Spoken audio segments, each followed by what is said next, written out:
Thank you for joining me, everyone. Charles Moscowitz here. So we've had the new Democratic members of Congress, particularly Ilhan Omar from Minnesota, Rashid, what's her name, from Tlaib, thank you, from Michigan, and also the one from New York, AOC, making anti-Israel comments that also border into the area of anti-Jewish. I don't want to say anti-Semitic. I don't think they're racist in orientation, but they've been mainstreaming and legitimizing old anti-Jewish tropes, as it were, and those are things that have never occurred in the United States before. That kind of legitimization. It's typical in Europe, certainly typical in the Middle East, but this idea that the Jews control people through money and, this kind of a page out of the Protocols of the Elders of Zion.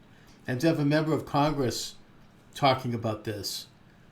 And what's worse is not being in any way criticized for it by her own party, who cannot come out with a statement condemning it, and in fact have left her in place on important congressional committees. That has the practical effect of mainstreaming and legitimizing these ideas.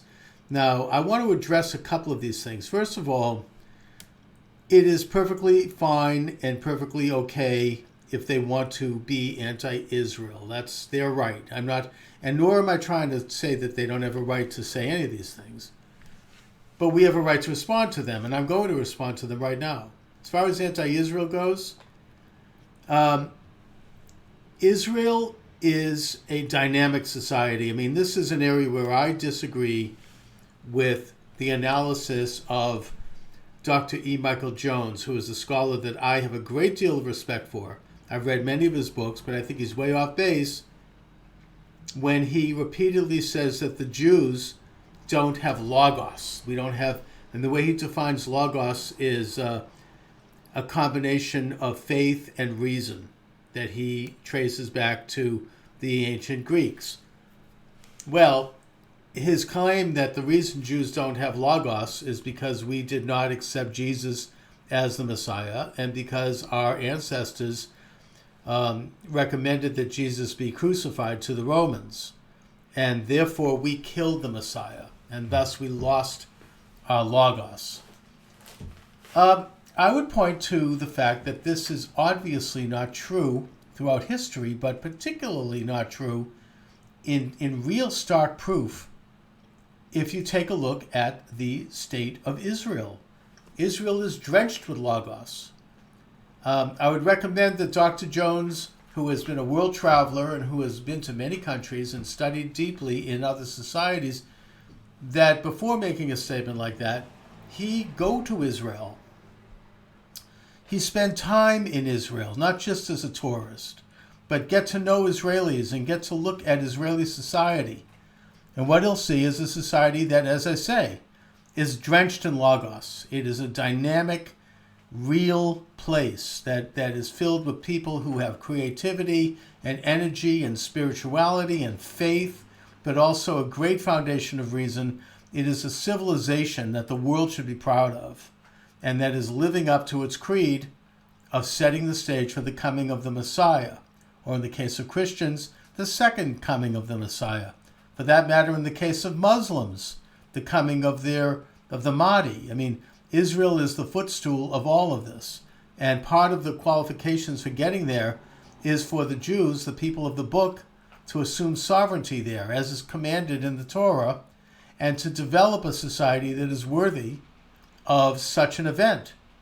Israel is very much moving in that direction. It's not a utopia. Israel is at war. There is a civil war between Israel and the Palestinian Arabs, and that aspects of that war mean that Israel doesn't always behave perfectly. I'm not claiming it does. There have been not atrocities, but there's been mistakes and human rights violations. And Israel's also at war with aggressors in other countries like Iran. who seek to annihilate Israel. In other words, Israel is dealing with a genocidal threat. I don't think anybody could deny that. But having said that, if you go to Israel, you're going to see not just Israeli Jews, but Israeli Arabs, Palestinian Arabs, other non-Jewish Israelis and non-Jews in Israel, having embraced this energy, this logos, I would argue, as Dr. Jones says, that has created a dynamic place. So, if they want to be anti-Israel and they want to leave Israel alone to have to face genocidal threats from Iran and from ISIS and Al-Qaeda and other groups that seek to annihilate and wipe Israel out because of its logos, then I say they have a right to advocate that, but I say come on down and let's debate the issue and let's take a look at the facts. Now, as far as Israel, as far as Jews go, with Ilhan Omar's comment about Jewish money buying influence, first of all, I don't think the Jews are any longer the big money people. Maybe they were at the height of the Jewish banking dynasties in the late 19th, early 20th century. Okay. The Rothschilds, the Warburgs, these great secular Jewish dynasties that were not even particularly loyal to Judaism. You could say that, yeah, they had a lot of money. They were very successful.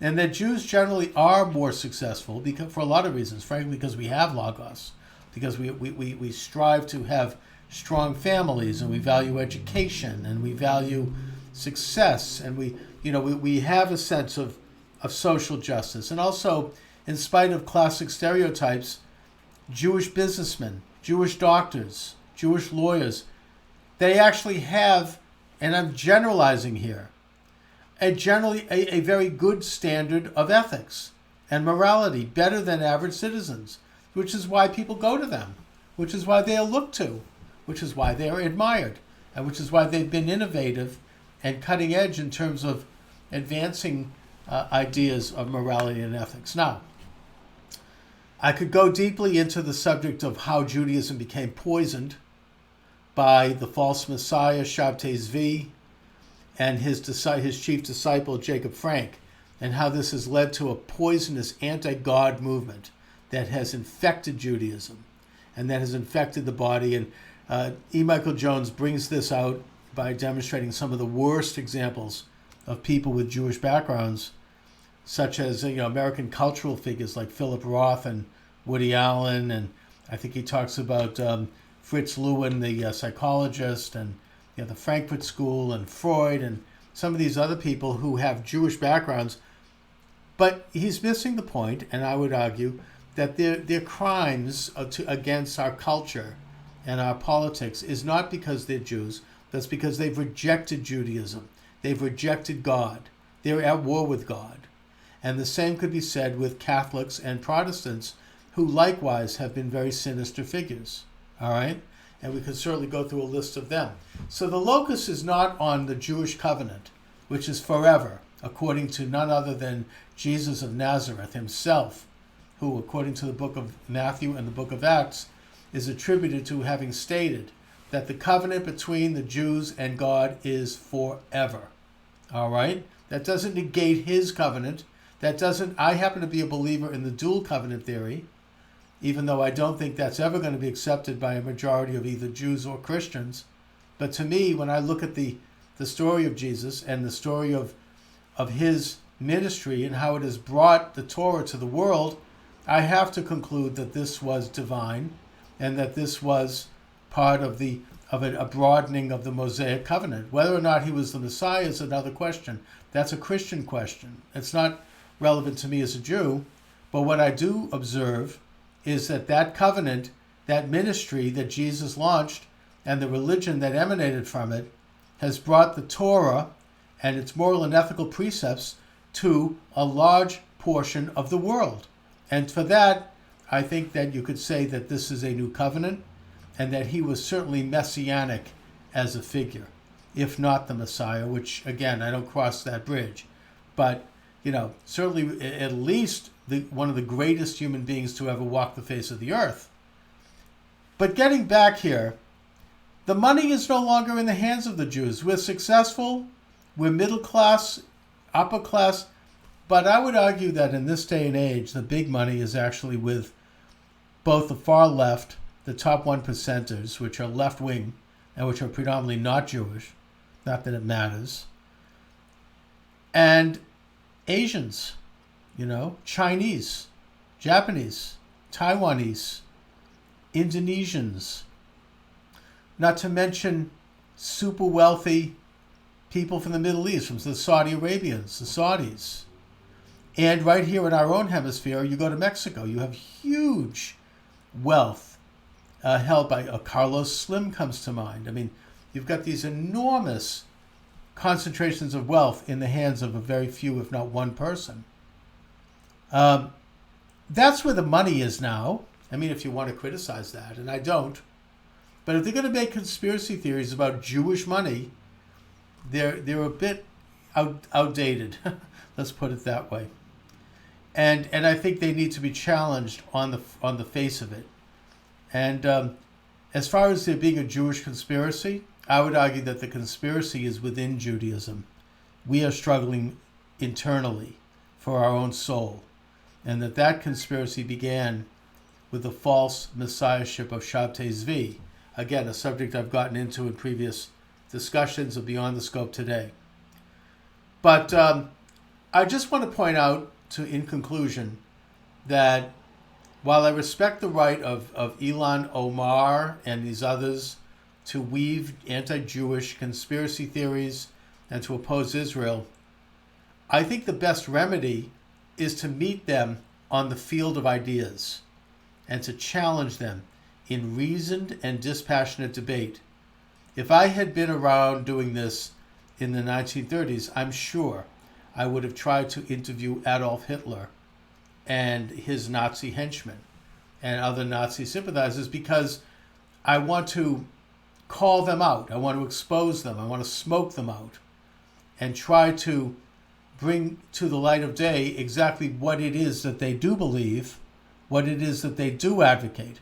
Because I trust the people, once those things are exposed, will make up their own minds with regard to the validity of those beliefs, and will then act accordingly. Anyway, thanks for watching, everyone. Charles Moscowitz. My books are available, of course, at Amazon.com. Have a great day.